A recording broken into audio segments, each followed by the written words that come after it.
Les pépinières ébingées des Guisheim ont mis au point une nouvelle technique de greffe, la greffe F2, proposant ainsi une alternative aux greffes traditionnellement utilisées en viticulture. La greffe se réalise donc en deux étapes. Donc la première étape consiste à faire la coupe sur le greffon.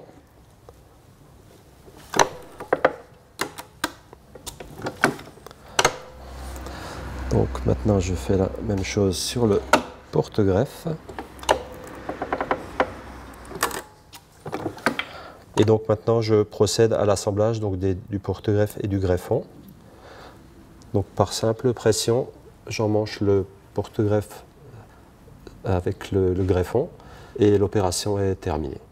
Donc ça fait maintenant plusieurs années que nous travaillons sur une nouvelle forme de greffe afin de pouvoir supprimer les points faibles des deux greffes qu'on utilise précédemment, à savoir donc la greffe anglaise et la greffe Omega.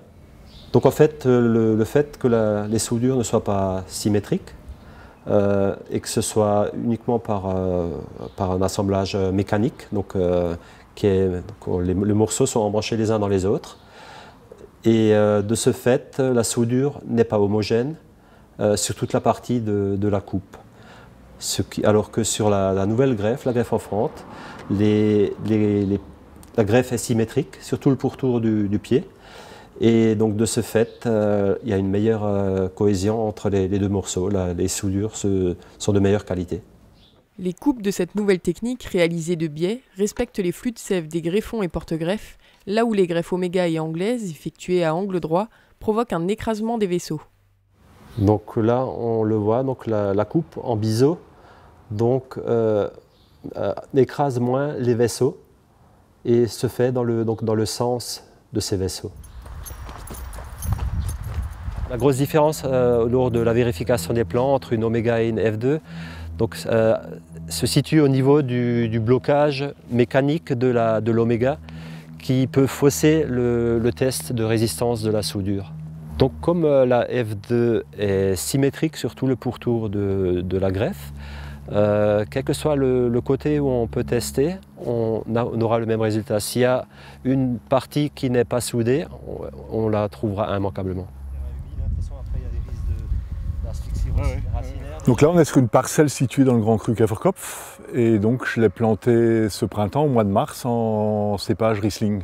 Donc la particularité qu'on a mis en place ici, c'est une espèce de protocole d'essai interne à notre propre domaine, c'est-à-dire qu'on a fait le choix de différentes sélections massales positionnées selon différents modes de greffage, donc la greffe classique Omega et la greffe F2. On est assez ouvert à toutes les nouveautés. Et là, c'est une nouveauté que nous proposaient les pépinières ébingées dans le but de pérenniser la vigne sur un plus long terme. Il semblerait que la greffe Omega soit soumise à quelques critiques. Pourquoi pas tester ce nouveau système qui semble assez effectivement cohérent par rapport au système de soudure qui permettrait une plus grande longévité de la vigne. C'est une parcelle en grand cru. Les vieilles vignes, c'est là où on retire les meilleurs vins. Autant essayer dès le départ de donner toutes ses chances à la parcelle de vieillir le plus longtemps possible.